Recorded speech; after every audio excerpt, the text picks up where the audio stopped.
Have you ever walked into a room and felt every single eye turn to judge you before you even opened your mouth? Have you ever been surrounded by your own family, the people who were supposed to love you unconditionally, and felt more alone than you've ever felt in your life? What would you do if the people who share your blood, your name, your history, looked at you like you were nothing, like you were an embarrassment, like your very presence was a joke? Denise was 43 years old when she walked into that auction house. The building was stunning. High ceilings with crystal chandeliers, marble floors that clicked under expensive heels, walls lined with artwork worth more than most people's houses. The air smelled like old money and fresh arrogance. It was the kind of place that made ordinary people feel small, and that was exactly how Denise's family wanted her to feel. She spotted them the moment she stepped through the door. Her old assistant Vivian was standing near the front, draped in a designer dress that probably cost more than a used car. Her brother Raymond was beside her, adjusting his gold cufflinks and scanning the room like he owned it. Their cousin Marcus, the one who had married into old money and never let anyone forget it, was laughing loudly at something, making sure everyone noticed him. And scattered around them were aunts, uncles, cousins, a whole congregation of people who shared Denise's blood but had never shared their love. They looked like royalty. They acted like royalty. And the moment they saw Denise, their faces twisted into expressions she knew all too well. Disgust, amusement, contempt. Vivian noticed her first. She leaned over to Raymond and whispered something, her eyes never leaving Denise. Raymond looked up, squinted, and then let out a laugh so loud that heads turned. "Well, well, well," Raymond called out, making no effort to lower his voice. "Look who decided to show up. Did you get lost on your way to the thrift store, Denise?" Laughter rippled through the family cluster. Denise said nothing. She kept walking, her simple flats clicking softly against the marble floor, a quiet sound compared to the aggressive clatter of everyone else's designer heels. "Seriously, though," Vivian added, her voice dripping with false concern, "what are you doing here? This is an auction, honey, not a food bank." More laughter, louder this time. Denise's cousin Tanya, a woman who had always been especially cruel, stepped forward looking Denise up and down with theatrical disgust. "Girl, please tell me you didn't come here thinking you could actually bid on something. Do you even know how much a registration fee costs at a place like this?" Denise met her eyes but said nothing.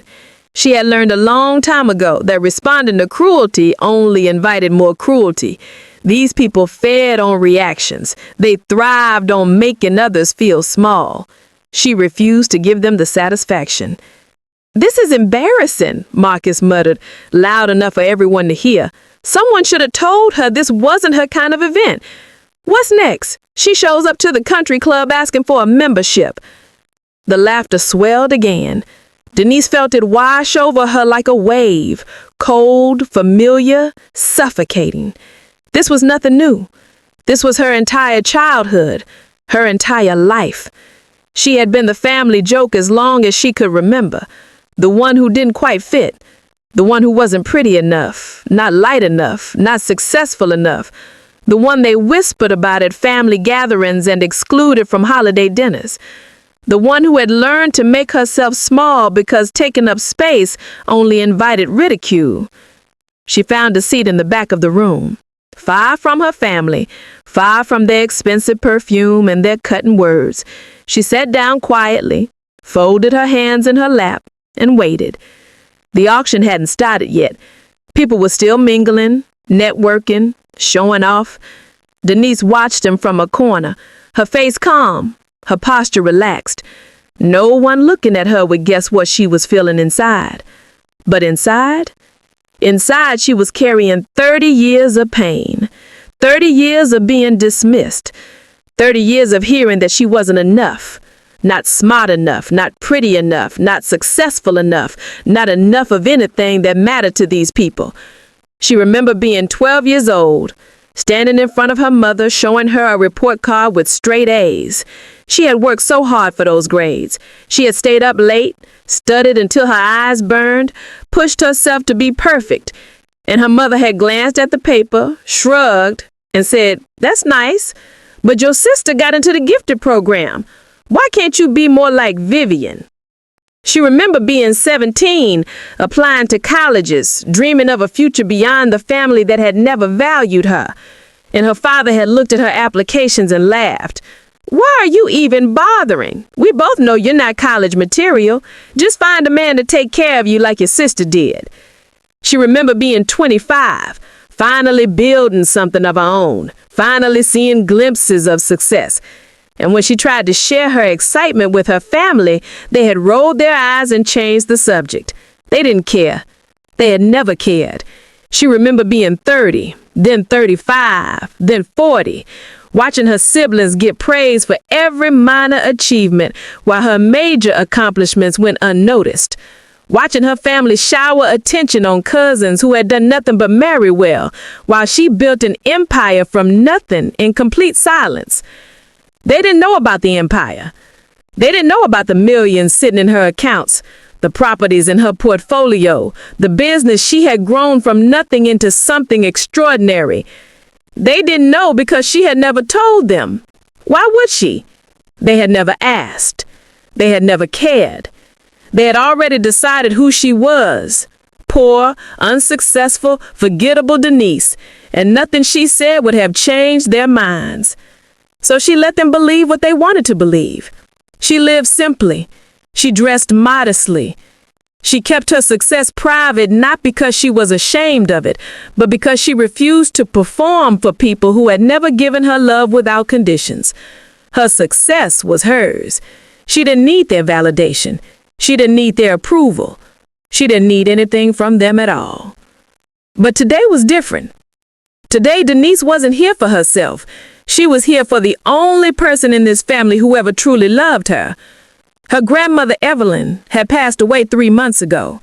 She was 92 years old, and she had been the brightest light in Denise's dark childhood. While everyone else dismissed Denise, Grandmother Evelyn had embraced her. While everyone else criticized her, Grandmother Evelyn had encouraged her. While everyone else made her feel invisible, Grandmother Evelyn had looked at her with warm, loving eyes and said the words Denise had never heard from anyone else. "You are special, baby girl. Don't let anyone tell you different. You're going to do great things. I can feel it in my bones." Grandmother Evelyn's mansion, a beautiful, historic home on the outskirts of the city, was Denise's only sanctuary as a child.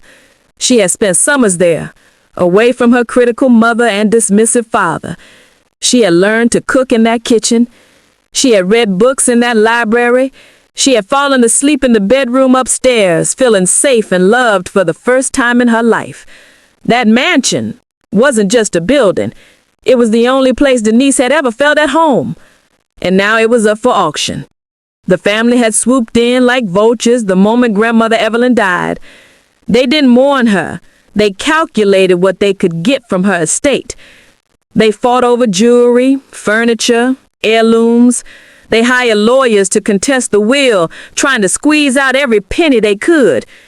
And when the courts ordered the mansion to be auctioned to settle the disputes, Denise's relatives had circled it like sharks smelling blood. Everyone wanted that mansion. It was worth millions. It was a status symbol. It was the ultimate trophy.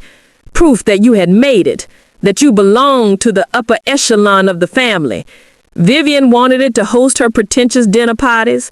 Raymond wanted to show off to his business partners. Marcus wanted it because he couldn't stand the thought of someone else having something he didn't. None of them cared about Grandmother Evelyn. None of them cherished the memories held within those walls. They just wanted to win. But Denise wanted that mansion for one reason only. It was home, and she would do whatever it took to bring it back to the person who loved it most. She sat in the back of that auction house, listening to her family's laughter echo off the marble walls, and she felt something shift inside her. Not anger, not sadness, determination. They didn't know who she was. They didn't know what she had built. They didn't know that the woman they were mocking could buy and sell every single one of them without breaking a sweat. And in a few minutes, when that gamble failed and the bidding began, they were going to find out. Denise smiled to herself, a small, quiet smile that no one else could see. Let them laugh. Let them mock. Let them underestimate her one last time. Because by the end of this auction, every single one of them would be choking on their own words. And Grandmother Evelyn's mansion would finally belong to someone who actually deserved it. To understand why Denise sat in that auction house with fire in her veins and ice in her expression, you need to understand where she came from. You need to understand the family that shaped her, the family that broke her, and the one person who saved her from breaking completely. Denise was born the youngest of 4 children in a family that measured worth in appearances.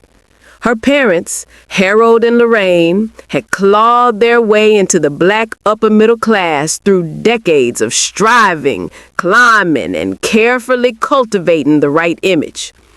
To them, success wasn't just about money. It was how you looked, how you spoke, how you presented yourself to the world, and most importantly, how other people perceived you. Image was everything. And Denise, from the moment she was born, didn't fit the image they wanted. Her 3 oldest siblings, Vivian, Raymond, and Patricia, were everything Harold and Lorraine had hoped for. Vivian was light-skinned, tall and beautiful in the way that made strangers stop and stare. She had good hair that flowed down her back, a bright smile, and a natural charm that opened doors everywhere she went. Raymond was handsome, charismatic, and effortlessly confident. He walked in rooms like he owned them, spoke like he expected people to listen, and always knew exactly what to say to make people like him. Patricia was the smart one. Top of her class, scholarship to a prestigious university, destined for a career that would make the family proud. They were the golden children, the ones Harold and Lorraine showed off at church, at family gatherings, at every opportunity they could find. They were proof that the family had made it, that they belonged among the elite. And then there was Denise. Denise was different from the moment she arrived. Her skin was darker, noticeably darker than her siblings, darker than either of her parents.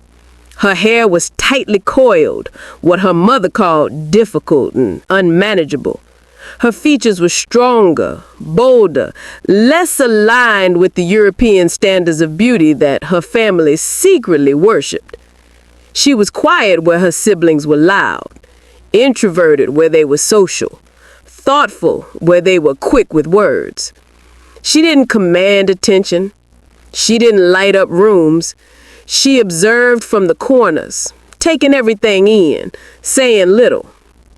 In a family obsessed with appearances, Denise was an inconvenience, a contradiction, a question mark that didn't fit the narrative they had carefully constructed. Lorraine made her feelings clear from the beginning, not through words, always through actions. She spent hours doing Vivian's hair, styling it, praising it, showing it off. But when it came to Denise's hair, she sighed with frustration, yanked through it with rough hands, and muttered about how difficult it was. She bought Vivian expensive dresses and took her shopping for the latest fashions. Denise got hand-me-downs, usually a size too big, always a season out of style. She introduced Vivian to guests as my beautiful daughter and Raymond as my brilliant son. When she introduced Denise, it was always with the tone of apology. And this is Denise. She's the quiet one. The quiet one. That was her identity in this family. Not smart, not beautiful, not special. Just quiet. like that was all she was capable of being. Harold was worse in some ways because he barely acknowledged her existence at all. He attended all of Raymond's basketball games, cheering from the stands like his son was destined for greatness. He helped Patricia with her college applications, bragging to everyone about the universities recruiting her. He took Vivian to father-daughter dances, posed for photos, made her feel like a princess. But Denise, Harold looked through her like she was a ghost. He rarely spoke to her directly. He never asked about her grades, her interests, her dreams. He never attended a single school event she was part of. He never made her feel like she mattered. The message was clear, even if no one ever said it out loud. Denise was not worth the investment. She was not going to bring glory to the family name. She was not going to open doors or impress the right people. She was just there, an accident of genetics, a child they were stuck with but didn't particularly want. And the extended family was no better. On reunions and holiday gatherings, Denise watched her cousins get showered with attention while she was ignored. She listened to aunts praise her siblings' achievements while never once asking about hers. She endured endless comparisons, always unfavorable, always painful. Why can't you be more like Vivian? When are you gonna come out your shell like Raymond? Patricia got a full scholarship. What are you doing with your life? She learned to shrink, to take up as little space as possible, to expect nothing because nothing was exactly what she received. But there was one person who saw her differently. One person who looked at Denise and didn't see a disappointment or an inconvenience. One person who made her feel like she was worthy of love exactly as she was. Grandma Evelyn. Evelyn was Harold's mother, a regal, strong woman in her 70s who had built her own success long before her son ever did. She had grown up in segregation, fought through barriers that would have crushed weaker souls, and emerged with dignity, grace, and a wisdom that came from surviving things most people couldn't imagine. She lived in a beautiful mansion on the outskirts of the city, a home she had bought herself in the 1970s when black women weren't supposed to own property like that. She had filled it with history, with love, with memories of a life fully lived. And unlike the rest of the family, Evelyn saw Denise clearly. She saw the intelligence hiding behind the quiet demeanor. She saw the strength buried beneath the shyness. She saw a little girl who was drowning in a family that refused to throw her a lifeline. And she reached in and pulled her out. Every summer, Denise was sent to stay with Grandma Evelyn.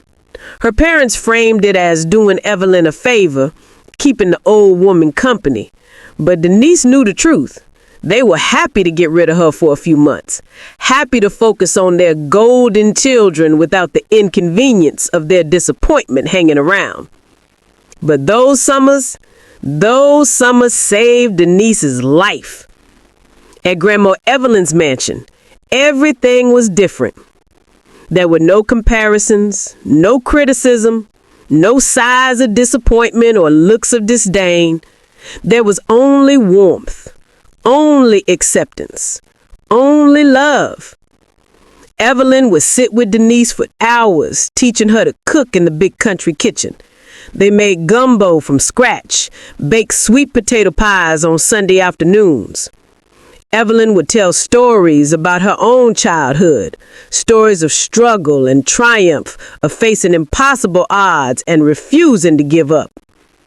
This world would try to tell you who you are. They'll try to put you in a box, tell you what you can't do, what you can't be, what you'll never have. Don't you listen to them, baby girl. Not for 1 second. She looked at Denise with eyes that held decades of wisdom. You know who you are. You decide what you're worth. And don't you ever let anyone make you feel small. You are descended from queens. You carry the strength of generations in your blood. And one day, you're going to rise so high that all those people looking down on you will have to crane their necks just to see you. Denise didn't fully understand those words as a child, but she held on to them like a treasure. She repeated them to herself late at night in her bedroom. When the loneliness and rejection felt unbearable, she whispered them in the school bathroom after classmates mocked her hair or her clothes. She carried them in her heart like a secret promise, a promise that someday, somehow, things would be different. Evelyn's mansion became Denise's sanctuary. The library was her escape. Shelves upon shelves of books that transported her to different worlds. The garden was her peace. Flowers and trees that didn't judge her, didn't compare her, didn't find her lacking. The bedroom upstairs became her safe haven. A place where she could sleep without hearing whispered criticisms through the walls. She felt loved there, truly loved, for the first and only time in her childhood. But summers always ended, and every September, Denise was sent back to her parents' house, back to the comparisons and the criticisms, back to being the invisible child in a family of stars. High school was brutal. Denise kept her head down, studied hard, and tried to stay out of everyone's way. Her siblings were off at prestigious colleges, getting engaged to the right people, landing impressive jobs. Her parents bragged about them constantly. Denise graduated in the top 10% of her class. No one noticed. No one celebrated. Her father didn't attend a graduation. He was busy with something related to Raymond's new business venture. Her mother came late, sat in the back, and left early. That night, Denise sat alone in her room, holding her diploma, wondering if she would ever matter to anyone. Then the phone rang. It was Grandma Evelyn. "I heard you graduated, baby girl," Evelyn said, her voice warm through the phone line. "Top 10%. I'm so proud of you. I always knew you were special." Denise burst into tears. Those were the only words of praise she received that day, and they meant more than anything her parents could have said. That night, Denise made a decision. She would leave. She would build her own life far from a family that had never loved her, never valued her, never seen her. She would prove, not to them, but to herself, that she was worthy of everything they said she wasn't.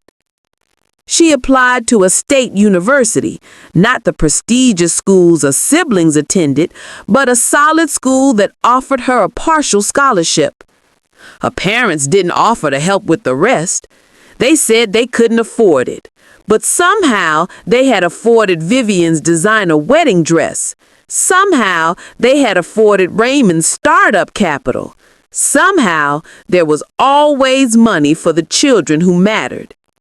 Denise took out loans, she worked 2 jobs, she scraped and sacrificed and clawed her way through every semester. And she never asked her family for a single dollar. She majored in business, not because she loved it initially, but because she understood something fundamental. Money was power, and power was the only thing that would ever protect her from people like her family. She studied finance, marketing, entrepreneurship. She read books that weren't assigned, attended lectures that weren't required, networked with people who saw her potential even when she doubted herself. And she started to believe, truly believe, that Grandma Evelyn was right. She was descended from queens. She carried strength in her blood, and she was going to rise. She just had to build the ladder herself. Nobody else was going to do it for her. Years later, Denise would look back on those college years and recognize them as the foundation of everything she became. But at the time, she was just surviving, just pushing forward, just holding on to Grandma Evelyn's words like a lifeline in a storm that never seemed to end. And every summer, no matter how busy she was, she went back to the mansion, back to Evelyn, back to the only home she had ever known. Those visits kept her alive. And now Grandma Evelyn was gone. The mansion was up for auction, and Denise's family, the people who had never loved her, never valued her, never seen her, was circling like vultures, ready to claim a home they didn't deserve. But they didn't know who Denise had become. They didn't know what she had built in the silence of their rejection. And in a few hours, they would find out. Denise graduated from college with a degree in business, a mountain of student loan debt, and absolutely zero support from her family. She didn't attend the graduation ceremony. What was the point? No one would come. No one would clap when her name was called. No one would take photos or throw a party or tell her how proud they were. So she skipped it. She picked up her diploma from the registrar's office on a Tuesday afternoon, tucked it into her bag, and walked to her next shift at the restaurant where she worked. That was her reality. While her siblings celebrated milestones with champagne and congratulations, Denise celebrated alone. While they posted photos on social media surrounded by adoring family members, Denise worked double shifts and ate ramen noodles in her tiny studio apartment. While they received checks from their parents to help them get started, Denise received nothing but silence.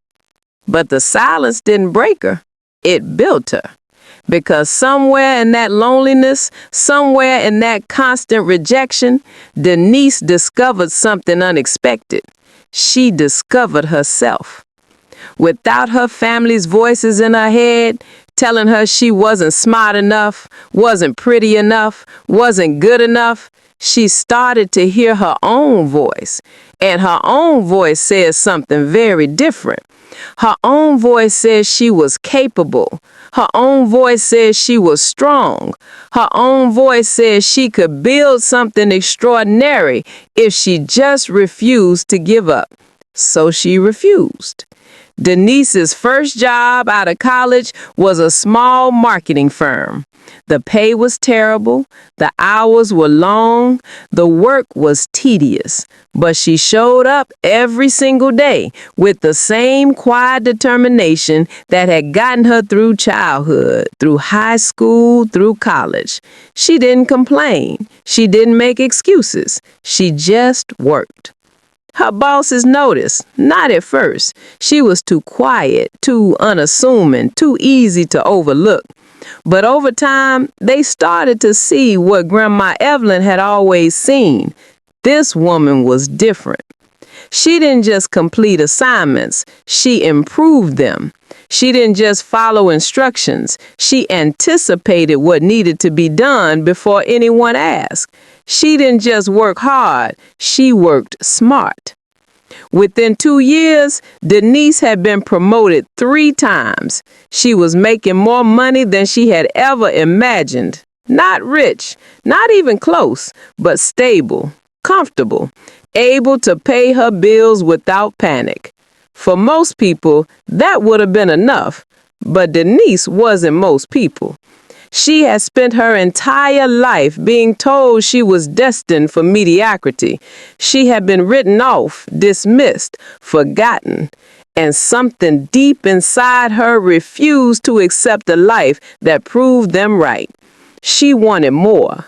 Not to impress her family, she had given up that dream long ago, but to prove something to herself, to honor the faith Grandma Evelyn had placed in her, to become the woman she had always known she could be, even when no one else believed it. The idea came to her at 3 in the morning, during one of those sleepless nights when her mind wouldn't stop racing. She was lying in bed, staring at the ceiling, thinking about a problem she had noticed at work. The company used software that was clunky, outdated, and frustrating to navigate. Every day she watched her colleagues struggle with it. Every day she heard complaints about how inefficient it was. Every day she thought, there has to be a better way. And that night it clicked. What if she could create the better way? Denise didn't know anything about software development. She didn't have a computer science degree. She didn't have connections in the tech industry. She had nothing but an idea and a willingness to learn. For most people, that would have been the end of it, an interesting thought that faded by morning. But Denise wasn't most people. She got out of bed, opened her laptop, and started researching. That night was the beginning of everything. Over the next 2 years, Denise taught herself to code.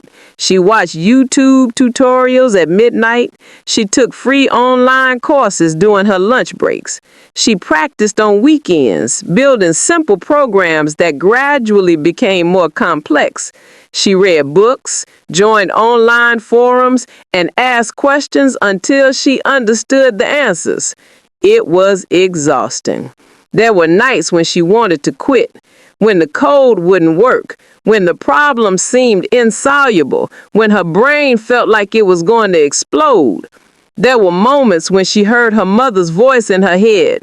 Why are you even bothering? You're not smart enough for this. There were times when she wondered if her family was right.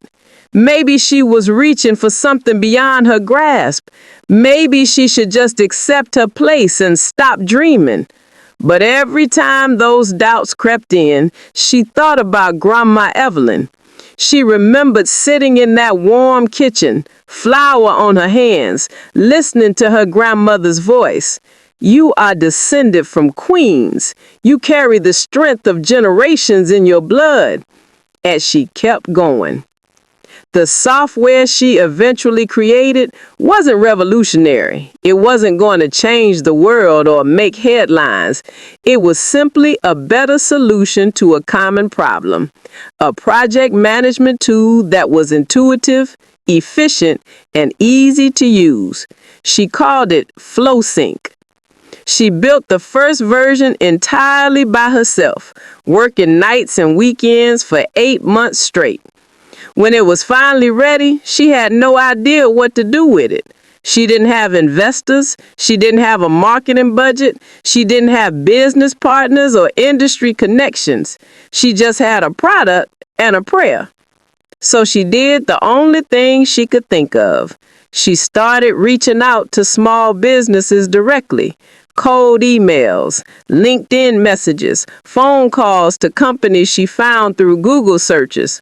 Most people ignored her. Some laughed at her. A few told her explicitly that she was wasting her time.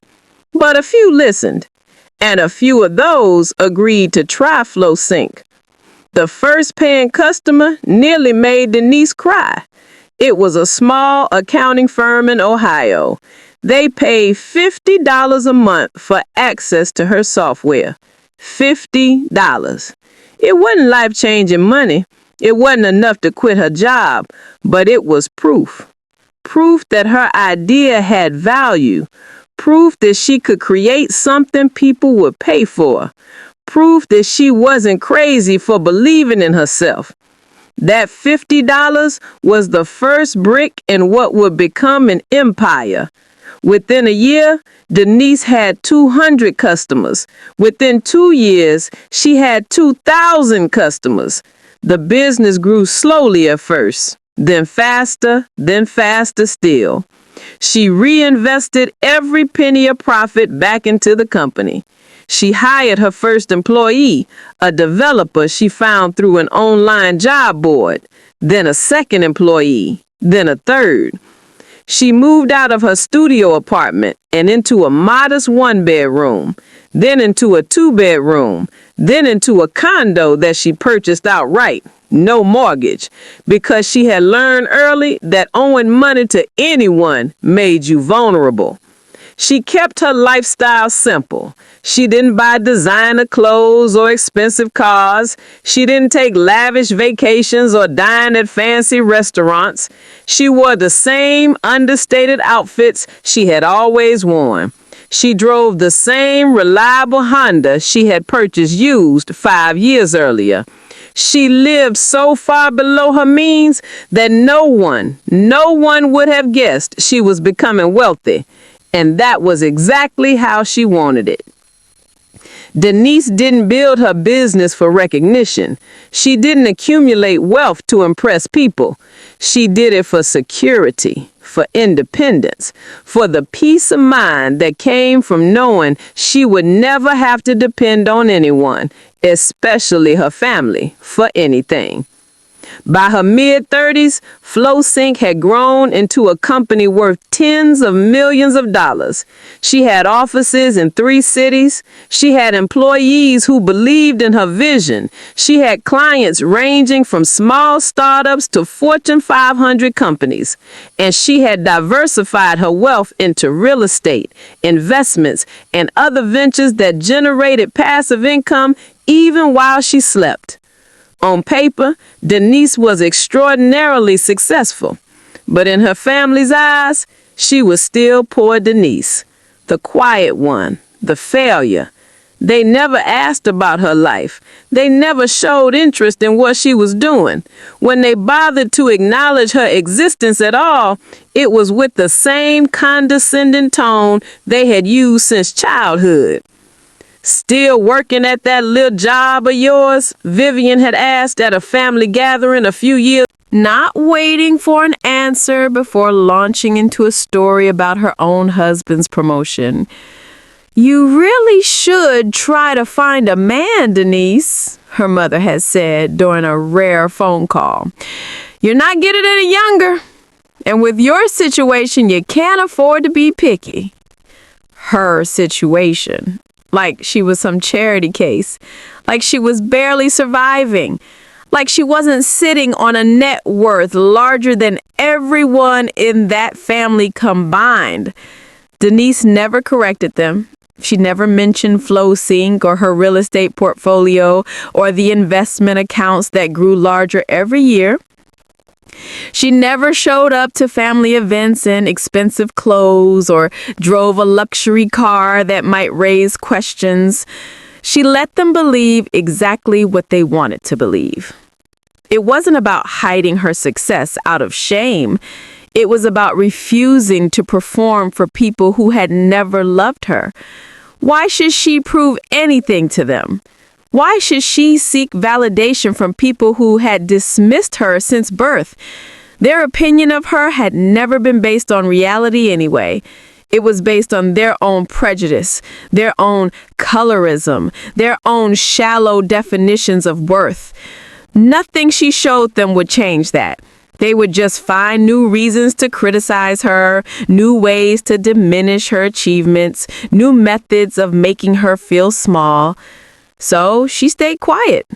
She stayed invisible. She let them laugh at poor, unsuccessful Denise while she quietly built a fortune they couldn't even imagine. But then Grandma Evelyn got sick. It started slowly. Memory lapses, confusion about dates and times. Then it progressed faster. Forgetting names, forgetting faces, forgetting the stories she used to tell with such vivid detail. Alzheimer's. The diagnosis hit Denise like a physical blow. She took a leave of absence from work and moved into the mansion to care for Evelyn personally. For 18 months, she was there every day, cooking meals, helping with medication, reading aloud from the books Evelyn could no longer read herself. holding her hand through the long, quiet nights when the disease seemed cruelest. Her family barely visited. Vivian came once, stayed for 20 minutes, and spent most of that time complaining about the traffic. Raymond sent flowers that arrived wilted and dying. Her parents called occasionally, but never made the trip. They were too busy. They had other obligations. They will come soon, they promised. They never did. It was just Denise and Evelyn together in that big, beautiful mansion, fighting a battle they both knew they would eventually lose. Near the end, there were moments of clarity. Brief windows when Evelyn's eyes would focus, when her mind would sharpen, when she would look at Denise like she truly saw her again. During one of those moments, just weeks before she passed, Evelyn grabbed Denise's hand with surprising strength. "You came. You're the only one who came." Tears streamed down Denise's face. "Of course I came, Grandma. I'll always come. You're my heart. You know that." Evelyn smiled, a faint, fragile smile that held decades of love. "I always knew you were special, from the moment you were born. I look at you and I saw fire, hidden fire, the kind that don't burn out, the kind that waits." She squeezed Denise's hand. "Promise me something, baby girl. Anything. Don't let them win. Don't let them take what's yours. This house," she glanced around the room at the walls that held so many memories. "This house was always meant for you. It belongs to someone who loves it, someone who understands what it means." Her eyes found Denise's again. "Don't let them have it. Promise me." Denise nodded through her tears. "I promise, Grandma. I'll always promise." 3 weeks later, Evelyn was gone, and the vultures descended. Denise's family appeared like magic after the funeral, suddenly interested in the estate they had ignored for years. They hired lawyers, they contested the will, they argued over jewelry and furniture and artwork, picking through Evelyn's possessions like scavengers fighting over scraps.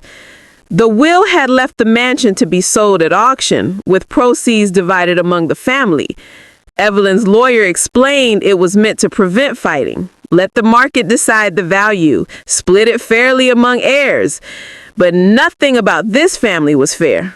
And now they were all preparing to bid on a home they didn't deserve. A home that held memories they never bothered to make. A home that meant nothing to them except status and money. But Denise had made a promise, and she intended to keep it. She registered for the auction quietly. She verified her finances without fanfare. She prepared a number in her head, a number so large it would silence every smirk, every sneer, every whispered insult she had endured for 43 years. Her family thought she was coming to watch them compete for their grandmother's mansion. They thought she was the same poor, unsuccessful Denise they had always dismissed. They were about to find out how wrong they were. The funeral was a performance. That was the only word Denise could think of as she sat in the front pew of the church, watching her family pretend to mourn a woman they had barely visited in her final years. Vivian had arrived in a black designer dress that probably cost more than most people's monthly rent. She dabbed at her eyes with the silk handkerchief, making sure everyone could see the grief she was performing. Raymond wore an expression of solemn dignity, nodding gravely as mourners offered condolences, playing the role of devoted grandson with practiced ease. Patricia, The sister Denise saw least, the one who had moved to California and barely kept in touch, had flown in for the occasion, already checking her phone during the service, already calculating when she could leave. Their parents sat nearby, Harold stoic and distant, Lorraine occasionally sighing dramatically as if the loss was simply too much to bear. They looked appropriately sad. They said appropriately sad things. They accepted hugs and sympathy with appropriately sad expressions. But Denise knew the truth.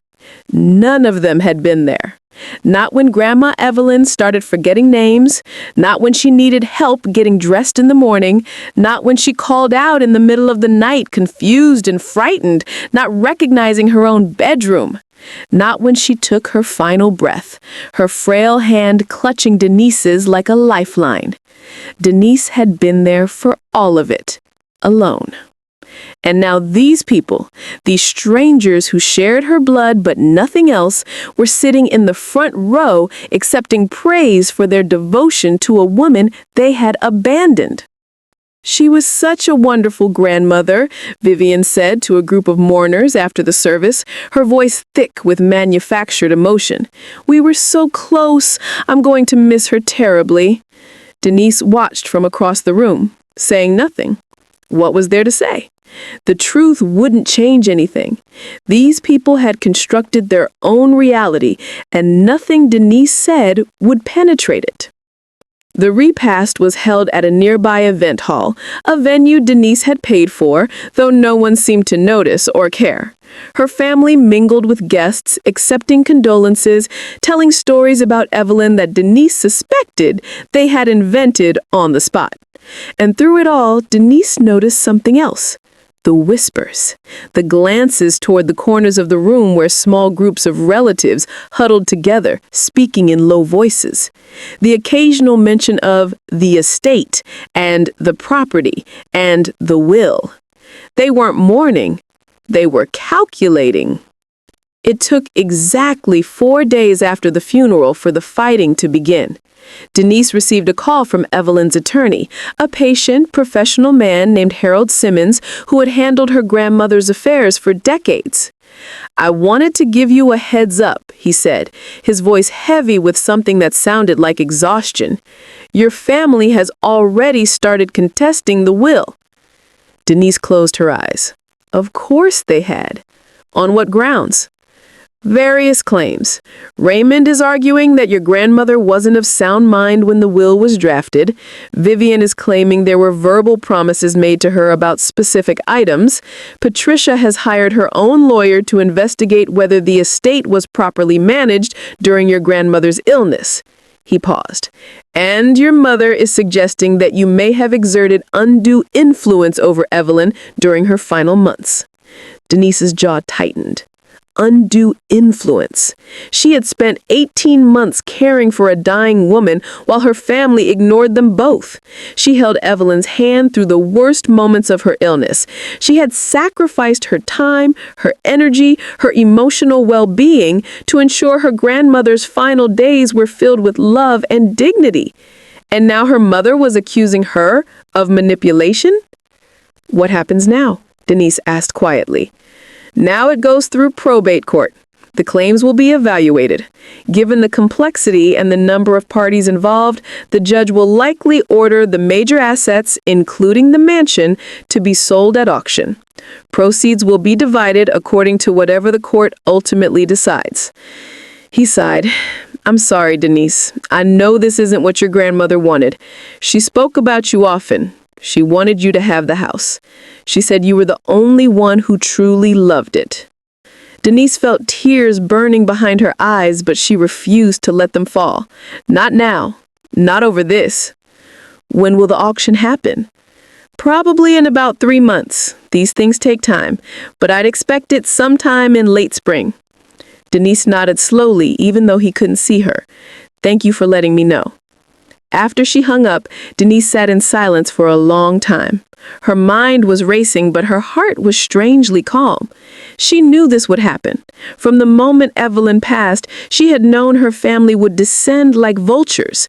She had just hoped, foolishly, naively, that they might surprise her, that grief might bring out something better in them, that facing mortality might remind them what truly mattered. But people don't change. Her family had proven that over and over again throughout her life. They were who they were, selfish, shallow, obsessed with appearances and status and money. They didn't see the mansion as a home filled with precious memories. They saw it as a prize, a trophy, a symbol of wealth and success that they could display to the world. And they were willing to tear each other apart to get it.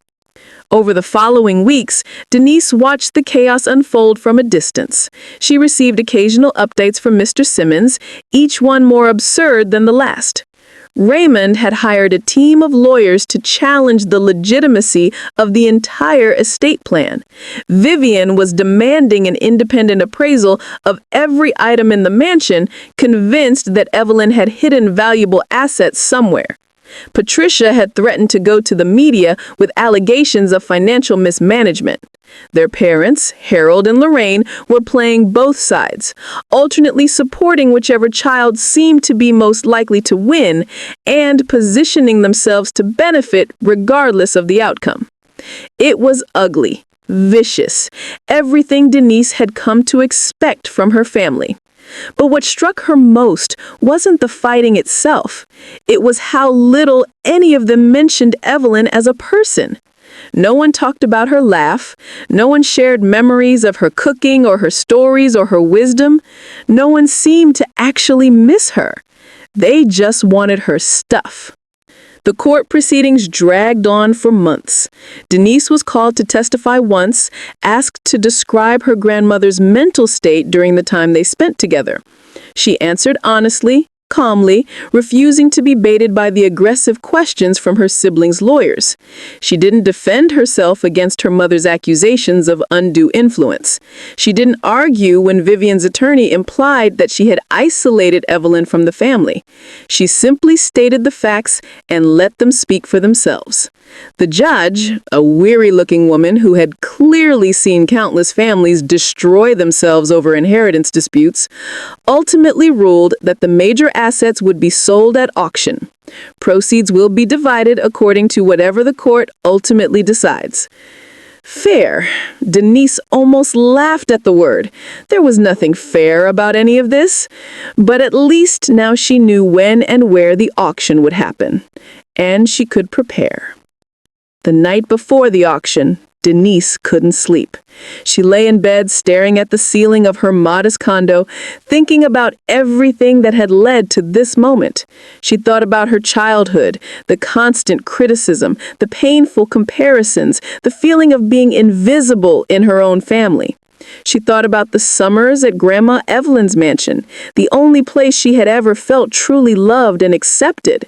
She thought about building FlowSync from nothing, the late nights, the endless setbacks, the moments when she had wanted to give up but kept going anyway.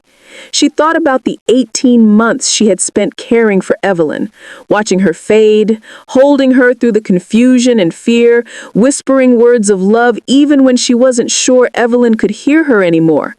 She thought about the promise she had made. Don't let them win. Don't let them take what's yours. This house belongs to someone who loves it. Tomorrow, she would keep that promise. She got out of bed and went to her closet. She bypassed the designer clothes she had purchased over the years, items she rarely wore, bought more as investments than fashion statements. Instead, she reached for something simple, understated, ordinary. A plain blouse, modest plants, comfortable flats. Clothes that would make her invisible. Clothes that would let her walk into that auction house without raising a single eyebrow. Her family expected to see poor, unsuccessful Denise. She would give them exactly what they expected, until it was time to show them who she really was. The next morning, Denise woke early. She showered, dressed, and ate a light breakfast, forcing herself to stay calm. Her heart wanted to race, but she controlled her breathing the way she had learned to do over years of high-pressure business negotiations. This was just another deal, just another moment that required composure and strategy. Except it wasn't. It was everything. It was her grandmother's legacy. It was the only home she had ever loved. It was 43 years of pain and dismissal and disrespect, all coming to a head in a single afternoon. Denise arrived at the auction house early. She registered quietly, submitted her financial verification documents without fanfare, and received her bidding paddle with a polite smile. The staff treated her the same as everyone else, professionally, neutrally, without any indication that they recognized her as anything special. Good. That was exactly what she wanted. She found a seat in the back of the room and waited. Her family arrived about 30 minutes later. She heard them before she saw them. Vivian's sharp laugh, Raymond's booming voice, the click of expensive heels against marble floors. They entered like a parade, drawing every eye in the room. Vivian was dressed in head-to-toe designer fashion, diamonds sparkling at her ears and throat. Raymond wore a suit that probably cost more than most people's cars. Patricia had flown in from California again, her expression bored and superior. Marcus, the cousin who had married into old money, was there with his wife, both of them radiating smug satisfaction.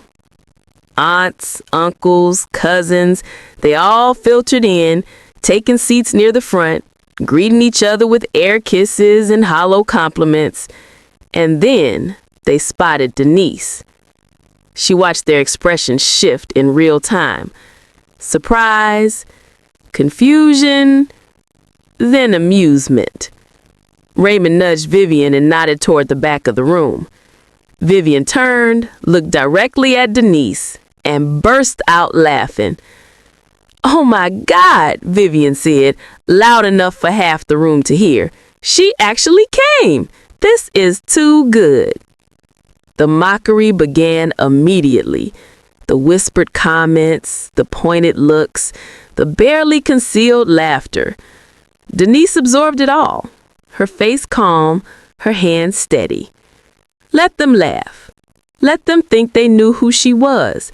In an hour, they would understand exactly how wrong they had been.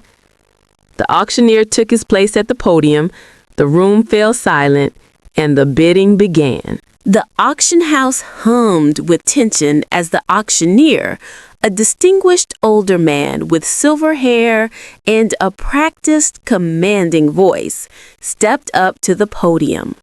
Behind him, a large screen displayed a photograph of Grandma Evelyn's mansion in all its glory. The sprawling estate, the manicured gardens, the wraparound porch where Denise had spent countless summer evenings listening to her grandmother's stories while fireflies danced in the fading light. Denise's heart clenched at the sight of it.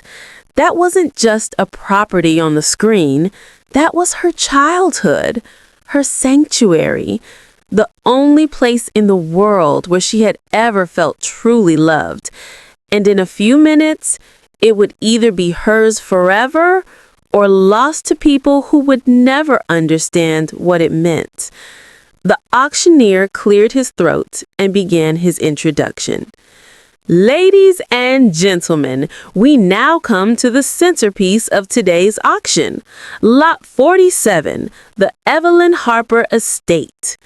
He gestured toward the screen as new images cycled through.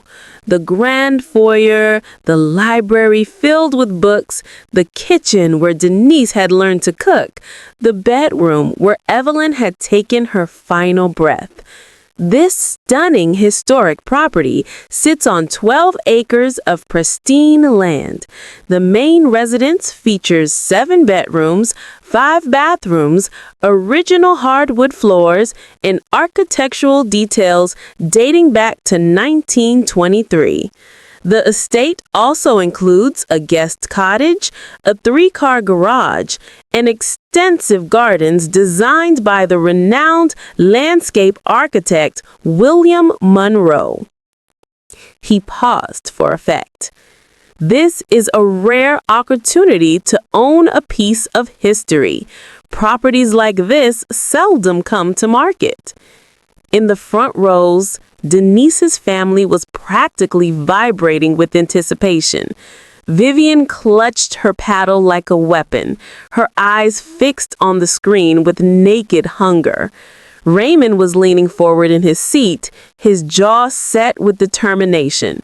Patricia was whispering something to her husband, probably calculating how much they could afford to bid. Marcus and his wife sat slightly apart from the others, their expressions suggesting they considered themselves above the family drama, while still fully intending to participate in it. Even Harold and Lorraine were there, seated near the aisle, watching with the calculating eyes of people who had spent their entire lives assessing the value of things and people. The auctioneer continued. The opening bid for this property is set at $1.2 million. Do I have $1.2 million? Raymond's paddle shot up immediately. $1.2 million, he called out, his voice echoing through the room with confident authority. The auctioneer nodded. $1.2 million from the gentleman in the front. Do I have 1.3? Vivian's paddle rose. 1.3 million. Raymond shot her a look of irritation. Vivian smiled sweetly back at him, the kind of smile that promised war. 1.4, Raymond countered, not waiting for the auctioneer to ask. 1.5, Patricia called out from several seats away, entering the fray with her California money. Denise watched from the back of the room, her paddle resting in her lap, her face completely neutral. She had expected this. The immediate scramble, the sibling rivalry transformed into a bidding war. They weren't just competing for a house. They were competing for dominance, for the right to claim victory over each other. The property itself was almost secondary. 1.6, Vivian said, her voice taking on an edge. 1.7, Raymond fired back. The numbers climbed rapidly. 1.8, 1.9, 2 million. At $2 million, a murmur rippled through the room. Other bidders who had registered for the auction began shaking their heads and lowering their paddles. This was becoming a family fight, and no one wanted to get caught in the crossfire. Marcus finally entered the bidding at $2.1 million, his voice dripping with casual superiority, as if spending millions on a house was something he did every Tuesday. His wife nodded approvingly beside him, already mentally decorating the rooms she expected to own by the end of the day. 2.2, Raymond said through gritted teeth. 2.3, Vivian countered. 2.4, Patricia chimed in from several seats away. Denise remained motionless. Her family hadn't looked at her once since the bidding began. They had already dismissed her from their minds. Poor Denise, sitting in the back, watching real money at work. They probably thought she was taking notes on how successful people operated. The irony was almost too much to bear. 2.5 million, Marcus announced, leaning back in his chair with exaggerated nonchalance. Raymond's face reddened. He turned to whisper something to his wife, their heads bent together in urgent consultation. I recognized the body language. He was reaching his limit. 2.5 million going once, going twice. 2.6, Raymond shouted, loud enough to make several people jump. He was sweating now, his earlier confidence crumbling. Vivian hesitated. I could see her doing the math, calculating how high she could go before risking financial ruin. Status was important to Vivian, but not important enough to bankrupt herself. 1.7, she said finally, her voice strained. Patricia shook her head and set her paddle down. She was out. Marcus whispered to his wife, who frowned deeply before nodding. 2.8, Marcus called out, but there was uncertainty in his voice now. The casual arrogance was fading. Raymond dropped his paddle onto his lap with visible frustration. He was done.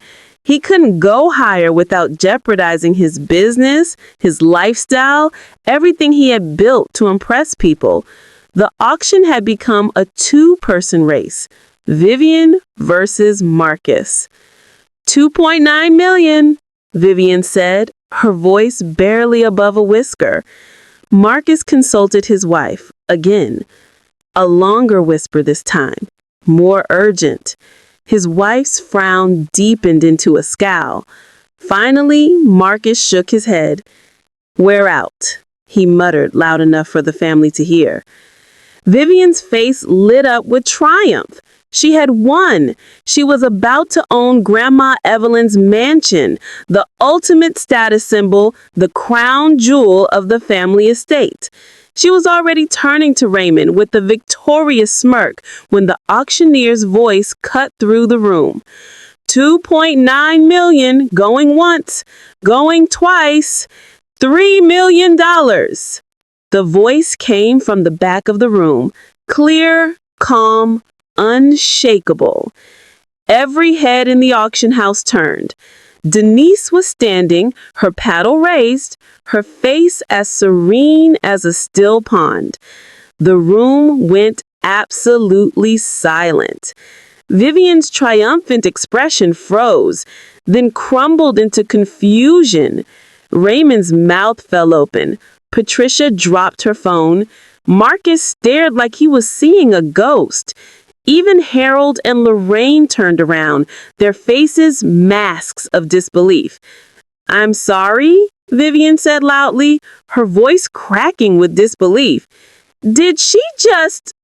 The $3 million from the woman in the back, the auctioneer confirmed, his professional demeanor unruffled. Do I have 3.1? Vivian spun around in her seat, staring at Denise with an expression that cycled through confusion, anger, and something that looked almost like fear. This is ridiculous, Vivian hissed. She can't afford that. She can't afford anything. But the auctioneer wasn't looking at Vivian. He was looking at the verification documents in front of him. Documents that confirmed Denise's ability to pay whatever she bid. The bid stands, he said simply, $3 million. Do I have 3.1? Vivian's paddle trembled in her hand. She looked at the auctioneer, then back at Denise, then at her husband who was shaking his head urgently. 3.1. Vivian said, but her voice wavered. She was bluffing. I could see it in the tension of her shoulders, the way her eyes darted nervously. She was already at her limit, probably past it. Denise didn't hesitate. 3.5 million. Gasps echoed through the room. Vivian went pale. Raymond was shaking his head in disbelief. Patricia had completely abandoned any pretense of composure and was openly staring with her mouth hanging open.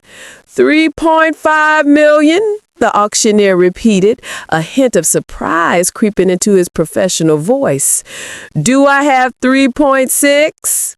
Silence. Complete, deafening silence. Vivian looked at her paddle, then at her husband, then at the auctioneer.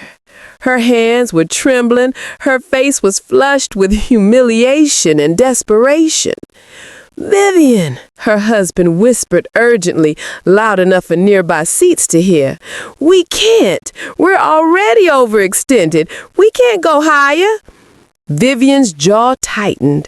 For a moment, Denise thought she might bid anyway, might throw caution to the wind and risk everything just to avoid losing to her.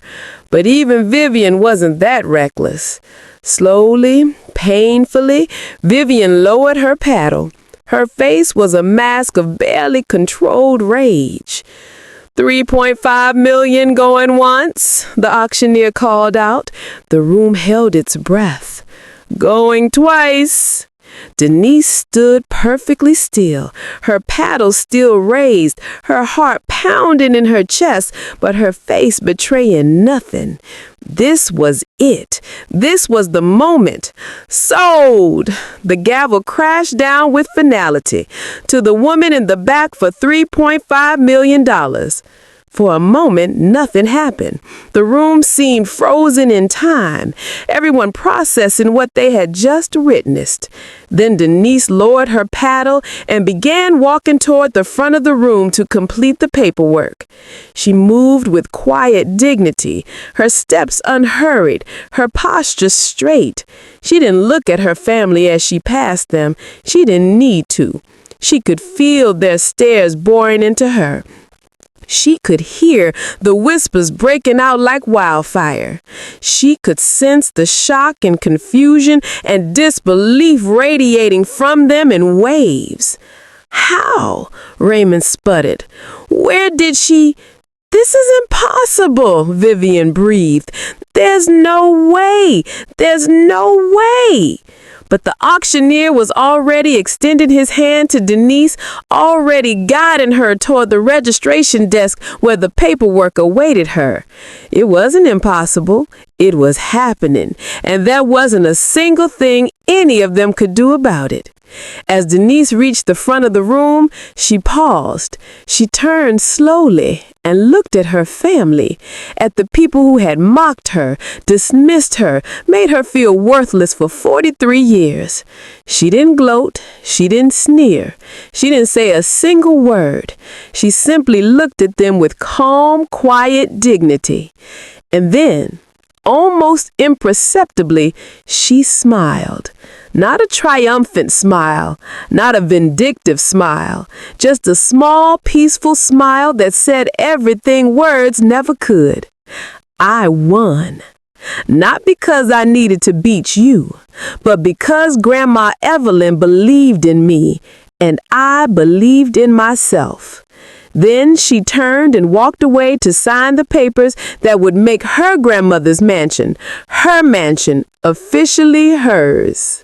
The paperwork took less than 15 minutes. Denise sat in a private office adjacent to the main auction hall, signing documents with the same calm focus she brought to every business deal. The auction house representative, a polished woman in her 40s, made polite conversation while processing the transaction, clearly impressed by the ease with which Denise had produced verified funds for a $3.5 million purchase. "Congratulations, Miss Carter," the woman said, sliding the final document across the desk. "The property is officially yours. We'll coordinate with the estate attorney to complete the transfer within the next 30 days. Denise signed her name one last time, then set down the pen. "Thank you. If you don't mind my saying," the woman added, lowering her voice slightly, "that was quite a moment out there. I've been doing this for 20 years, and I don't think I've ever seen an auction room go that quiet." Denise allowed herself a small smile. It was a long time coming. She gathered her copies of the paperwork, thanked the representative again, and stepped out of the office. The main auction hall had mostly emptied while she was completing the transaction. A few staff members moved about, cleaning up and preparing for the next event. The expensive artwork had been removed from display. The crystal chandeliers still sparkled overhead, indifferent to the drama that had unfolded beneath them. But her family hadn't left. They were waiting for her in the lobby. All of them. Denise saw them the moment she stepped through the door. They were clustered together near the exit, a wall of designer clothing and barely contained fury. Vivian stood at the front, her arms crossed, her face twisted with rage. Raymond was beside her, his earlier arrogance replaced by something darker, humiliation mixed with desperation. Patricia lingered behind them, her phone forgotten in her hand, her expression caught between shock and suspicion. Marcus and his wife stood slightly apart, whispering to each other, but clearly unwilling to leave without answers. And in the back, almost hidden behind the others, were Harold and Lorraine, her parents. Her father's face was unreadable, the same stoic mask he had worn her entire life. But her mother's expression was different. There was something calculating behind her eyes, something that looked almost like fear. Denise stopped walking. She stood in the center of the marble floor, her posture straight, her hands relaxed at her sides. She waited. Vivian was the first to break the silence. What the hell was that? Her voice echoed off the high ceilings, sharp and venomous. What kind of game are you playing, Denise? Denise didn't flinch. It wasn't a game. It was an auction. I bid. I won. You won? Vivian let out a harsh laugh. With what money? You don't have $3 million. You don't have $300,000. You're nobody. You've always been nobody. Vivian, Raymond started, but Vivian cut him off. No, I want answers. She stepped forward, closing the distance between them. Where did you get that money? Who's behind this? Did you take out some ridiculous loan? Did you find some rich man stupid enough to bankroll you? What's the scam here? Denise looked at her sister, really looked at her. She saw the designer dress that cost thousands. She saw the diamonds that sparkled at her throat. She saw the perfectly styled hair and the professionally done makeup. And beneath it all, she saw something else. Fear. Vivian was afraid, not of Denise, not exactly. She was afraid of what Denise represented. The possibility that everything Vivian believed about her was wrong. The possibility that the sister she had dismissed and mocked for 40 decades was actually something more than she had ever imagined. That fear was intoxicating. For a moment, just a moment, Denise felt the urge to savor it, to twist the knife, to make Vivian feel every ounce of humiliation she herself had felt over the years. But she pushed that urge down. Revenge wasn't why she was here. Vindication wasn't the goal. The goal was keeping her promise to Grandma Evelyn. The goal was honoring the only person who had truly loved her. The goal was walking out of this building with her dignity intact, something her family had tried to steal from her since childhood. There's no scam, Denise said quietly. There's no rich man. There's no loan. Then where? I earned it. The words landed like stones dropped into still water. Ripples of confusion spread across her family's faces. Raymond stepped forward, shaking his head. Earned it? Earned $3.5 million? Doing what? You work some dead-end job at a company nobody's ever heard of? You live in a tiny apartment? You drive a 10-year-old car? You don't have that kind of money. Denise met his eyes. You don't know anything about my life, Raymond. You never bothered to ask. Because there was nothing to ask about. His voice rose with frustration. You were just there, in the background, not doing anything, not achieving anything, not living up to your standards, Denise interrupted calmly. Not fitting the image you all decided I should fit. Not being successful in the ways you approved of. Raymond faltered, caught off guard by her composure. Patricia pushed forward, her lawyer's instincts kicking in. This doesn't make sense. If you had money, real money, why hide it? Why let us think you were... She trailed off, suddenly aware of what she was about to say. Poor? Denise finished for her. Unsuccessful? A failure? A disappointment? Patricia had the decency to look uncomfortable. Denise took a slow breath. I didn't hide my success to deceive you. I hid it because I learned a long time ago that nothing I did would ever be good enough for this family. You decided who I was when I was a child. You decided I was less than, less talented, less beautiful, less worthy of love and attention and support. Her voice remained steady, but there was steel beneath the calm. I spent my entire childhood trying to earn your approval, trying to prove that I mattered. And every single time, you made it clear that I didn't matter, that I never would, that no matter what I achieved, you would find a reason to dismiss it. She looked at each of them in turn. Vivian, Raymond, Patricia, Marcus, and finally her parents. So when I finally did achieve something, when I built something real and meaningful and valuable, I didn't bother telling you because your opinion stopped mattering to me. I didn't need your validation anymore. I only needed my own. The lobby fell silent. Lorraine stepped forward, pushing past her other children. Her face had shifted into an expression Denise recognized all too well. The sympathetic mask she wore when she wanted something. Denise, sweetheart, Lorraine said, her voice dripping with manufactured warmth. I think there's been a terrible misunderstanding. We never meant to make you feel excluded. We're family. We love you. We've always loved you. Denise almost laughed. Almost. When? When did you love me, Mom? Denise asked quietly. When you compared me to Vivian every chance you got? When you told me my hair was too difficult and my skin was too dark? When you skipped my high school graduation because you were busy with something for Raymond? When you didn't visit Grandma Evelyn once in 18 months while I was caring for her alone? Her mask flickered. Circumstances were complicated. We had obligations. You had choices. Denise interrupted, and you made them. Every single day for 43 years, you chose to treat me like I didn't matter, like I was an inconvenience, like I was something to be ashamed of. Her voice cracked slightly, but she pushed through. Do you know what it's like to grow up invisible in your own family?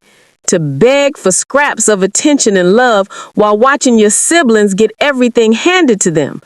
To lie awake at night wondering what was wrong with you, why you weren't enough, why you couldn't make your own parents love you. Tears were burning behind her eyes now, but she refused to let them fall. Not here, not in front of these people. I spent years blaming myself, thinking I was the problem, thinking if I just tried harder, worked harder, was better in some way, maybe you would finally see me. She shook her head slowly, but it was never about me. It was about you, your prejudice, your colorism, your shallow, superficial values that measured worth in appearances instead of character. Lorraine opened her mouth to respond, but Harold stepped forward, cutting her off.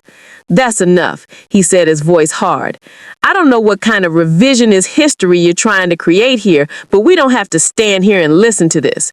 You bought a house. Congratulations. But don't pretend you're some victim. You had the same opportunities as everyone else in this family. Denise stared at her father. The same opportunities? You paid for Vivian's college. You funded Raymond's first business. You gave Patricia the connections that launched her career. What did you give me, Dad? What opportunity did you ever provide? Harold's jaw tightened, but he said nothing. You didn't even come to my graduation, Denise continued quietly. You didn't call me on my birthdays half the time. You couldn't pick me out of a crowd if your life depended on it. I was your daughter, your child, and you treated me like a stranger. She felt something shifting inside her. Something that had been locked away for decades was finally breaking free. But you know what? I'm grateful. The word landed unexpectedly, causing confusion to ripple across their faces. Grateful? Raymond repeated incredulously. For what? For making me strong, Denise said.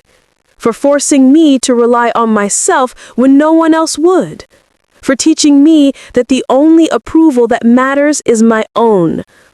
For proving over and over again that I could survive without you, that I could thrive without you. She straightened her shoulders, standing taller than she ever had in front of them. Everything I have, I built myself. Every dollar I earned, every obstacle I overcame, every success I achieved. I did it alone, with no help from any of you. And I did it while carrying the weight of your rejection on my shoulders. She paused, letting the words sink in. So thank you. Thank you for showing me exactly who you are. Thank you for giving me every reason to prove you wrong. And thank you for giving me a gift you never intended to give. Vivian's voice was barely a whisper. What gift? Denise smiled, a genuine smile, peaceful and free. Freedom. Freedom from needing your love, freedom from seeking your approval, freedom from the prison of trying to fit into a family that was never going to accept me. She reached into her bag and pulled out the folded paperwork, the deed that now bore her name.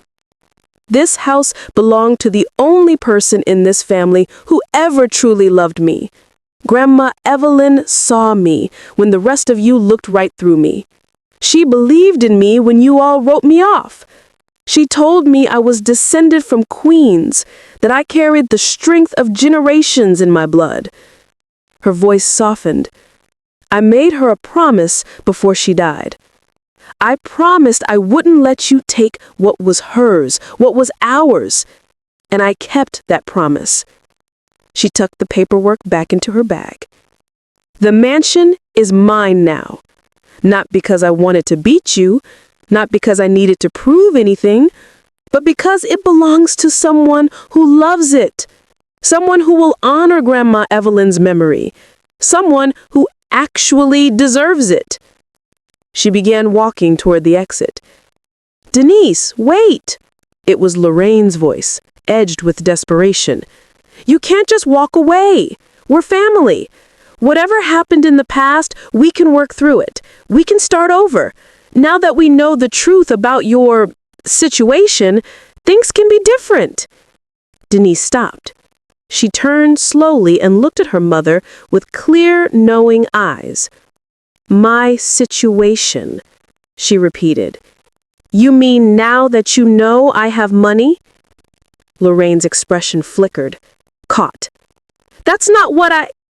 It's exactly what you mean, Denise said quietly. For 43 years, you treated me like I was worthless. And now that you've seen I'm not, suddenly you want a relationship? Suddenly we're family? She shook her head. I don't need your love now any more than I needed it then. The only difference is, now I know my worth. And it has nothing to do with the number in my bank account. She looked at all of them one final time. I don't hate you. I don't wish you harm. But I also don't owe you anything. Not my forgiveness, not my money. Not a seat at a table you refused to set for me my entire life. She turned toward the door. Goodbye. And she walked out of the auction house without looking back. The afternoon sun was warm on her face as she stepped outside. The air smelled like spring, like new beginnings and fresh starts. Behind her, she could hear raised voices, arguments breaking out among her family as they tried to process what had just happened. She didn't care. For the first time in her life, she truly didn't care. She had kept her promise to Grandma Evelyn. She had claimed the home that was rightfully hers. She had stood in front of the people who had spent 43 years trying to make her small, and she had shown them exactly how tall she could stand. And now she was free. Denise walked to her modest Honda, unlocked the door, and slid into the driver's seat. She sat there for a moment, hands on the steering wheel, letting the magnitude of what had just happened wash over her. Then she smiled, a real smile, a free smile, the smile of a woman who had finally won, not over her family, but over every lie they had ever told her about herself. She started the car and drove toward her grandmother's mansion, her mansion, home. The drive to the mansion took 45 minutes. 45 minutes of winding country roads, of passing through small towns with quaint storefronts, of watching the city skyline shrink in the rearview mirror until it disappeared entirely. Denise drove in silence. No music, no podcasts, no phone calls, just her thoughts and the steady hum of the engine. She needed this time, this quiet, this space to process everything that had just happened. She had imagined this moment countless times over the years, standing up to her family, revealing her success, watching their faces as they realized how wrong they had been about her. In her fantasies, it had always felt triumphant, victorious, sweet with the taste of revenge. But now that it had actually happened, she felt something different. Not triumph, not revenge, just peace.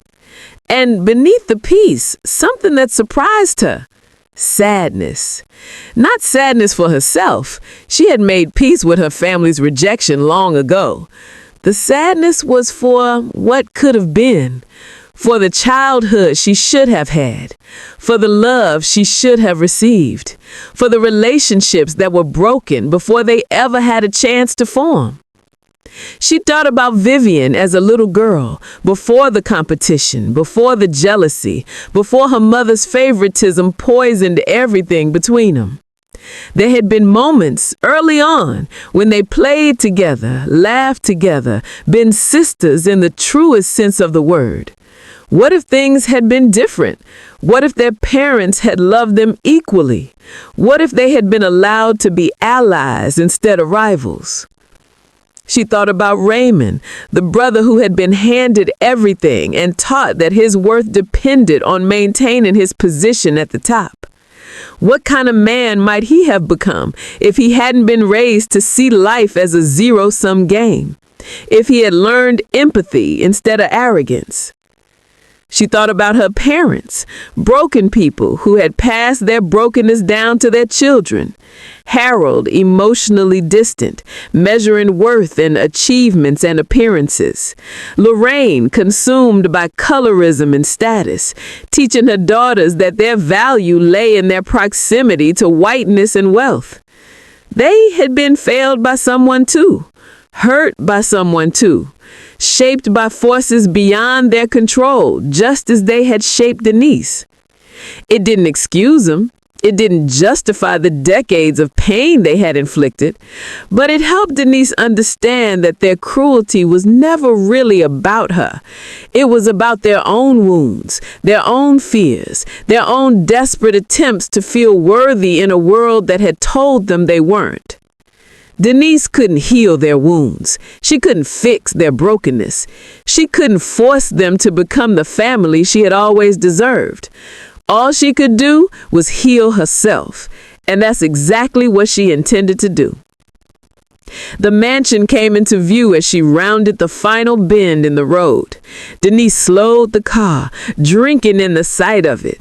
The sprawling white facade, the tall windows that caught the afternoon sun, the wraparound porch with its rocking chairs and hanging flower baskets, the ancient oak tree in the front yard where she had spent countless hours reading as a child. It looked exactly as she remembered, exactly as it had looked every summer when her parents dropped her off, eager to be rid of her for a few months, exactly as it had looked when she arrived to care for Grandma Evelyn during her final years, exactly as it had looked in her dreams during all the years in between. Home. She pulled into the circular driveway and parked in front of the main entrance. For a long moment, she just sat there staring at the house through the windshield. Tears were forming in her eyes, not tears of sadness, but tears of something deeper, relief, gratitude, the overwhelming emotion of a promise kept. I did it, Grandma. I kept my promise. It's mine now. No one can take it away. She could almost hear Evelyn's voice in response. I knew you would, baby girl. I always knew. Denise wiped her eyes, took a deep breath, and stepped out of the car. The front door was unlocked. The estate caretaker had been maintaining the property during the legal proceedings. Denise pushed it open and stepped inside. The foyer was exactly as she remembered. The grand staircase sweeping upward, the crystal chandelier hanging overhead, the antique table against the wall where Evelyn always kept fresh flowers. The air smelled faintly of lemon polish and old books, the scent of her childhood preserved like a memory frozen in amber. She walked through the house slowly, room by room, letting her fingers trail along familiar surfaces. The living room where Evelyn taught her to play piano. The dining room where they shared countless meals together, just the two of them, talking and laughing and being fully present with each other. The kitchen, Denise's favorite room, where the walls had absorbed decades of love stirred into every pot, kneaded into every dough, baked into every pie. She opened cabinets and found Evelyn's dishes still stacked neatly inside. She touched the worn wooden spoons that had created 1,000 meals. She ran her hands along the old farmhouse table where she had learned that food wasn't just sustenance, it was love made tangible.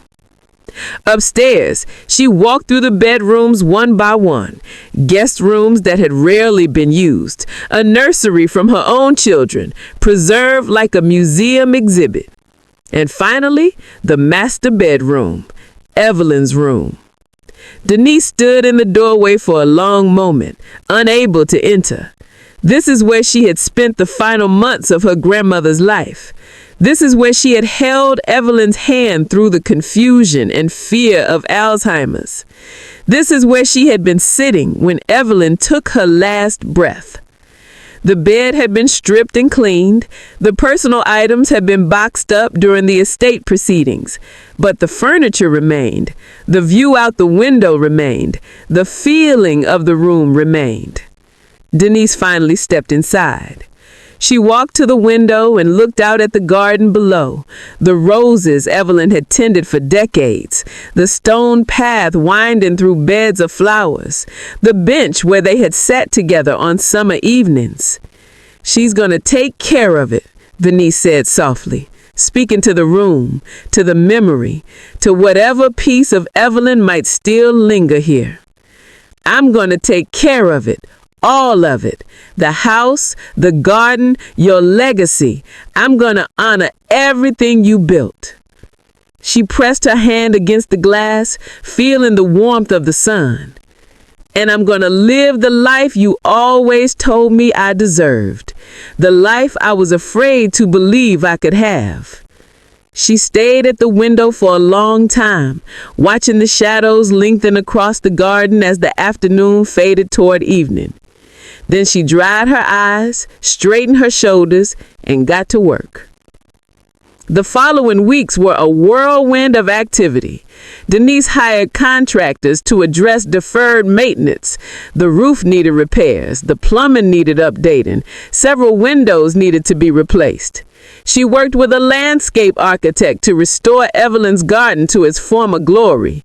She brought in an interior designer who understood her vision, honored the history while making the space her own.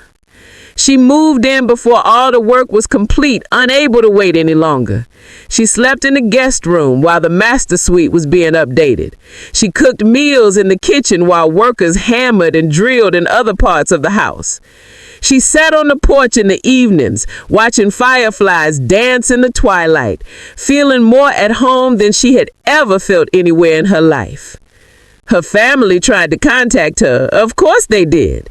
Vivian sent a letter, not an apology, but a barely veiled attempt to negotiate access to items she claimed Evelyn had verbally promised her. Raymond left voicemails that started demanding and gradually shifted to pleading as he realized she wasn't going to respond. Patricia sent an email citing legal precedents that might allow the family to challenge the auction results. Lorraine sent a card with a handwritten note about healing old wounds and moving forward as a family, accompanied by a not-so-subtle mention of how the holidays would be so much more special if held at the mansion. Denise read each communication once, then filed them away without responding. She didn't feel anger anymore. She didn't feel resentment. She just felt done. These people had spent 43 years showing her who they were. She believed them now, and she was choosing to invest her energy in people and things that actually deserved it. She reconnected with old friends, people who had known her before Flow Sync, before the money, before any of the success. She found that the truest friendships had survived the distance and the years. She found that there were people who had always seen her value, even when she couldn't see it. She expanded Flow Sync, opening a new office just 30 minutes from the mansion. She hired locally whenever possible, giving opportunities to people from the small towns surrounding her new home. She started a scholarship fund in Grandma Evelyn's name, helping first-generation college students who reminded her of herself. Hungry, determined, convinced they weren't smart enough, but willing to work hard anyway. She adopted a dog from a local shelter, a scruffing mutt named Winston, who had been overlooked by everyone else because he was old and slow and not particularly pretty. She saw herself in him. She gave him the home he deserved. She started cooking again, really cooking, the way Evelyn had taught her. She spent Sunday afternoons making gumbo and sweet potato pie, filling the house with smells that transported her back to childhood. She invited friends over for dinner parties that stretched late into the night, filled with laughter and conversation and the warmth of genuine connection. She learned to garden, taking over the beds Evelyn had tended for decades. She discovered a peace in the physical work, the feel of soil between her fingers, the patience required to nurture something from seed to bloom, the quiet satisfaction of creating beauty that would outlast her. She was happy. Not the manic happiness that comes from external validation, not the temporary happiness that fades when circumstances change. A deep, settled happiness that came from finally living a life that was authentically hers. Her family had tried to define her. Society had tried to limit her. Her own doubts had tried to defeat her, but she had refused to be contained. She had refused to be diminished. She had refused to accept a small life just because small-minded people expected it of her. And now she was free, truly free, in a way she had never been before.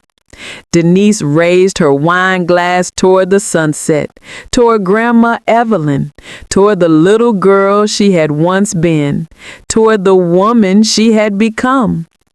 To queens, she whispered, and to the daughters who finally learned to wear their crowns.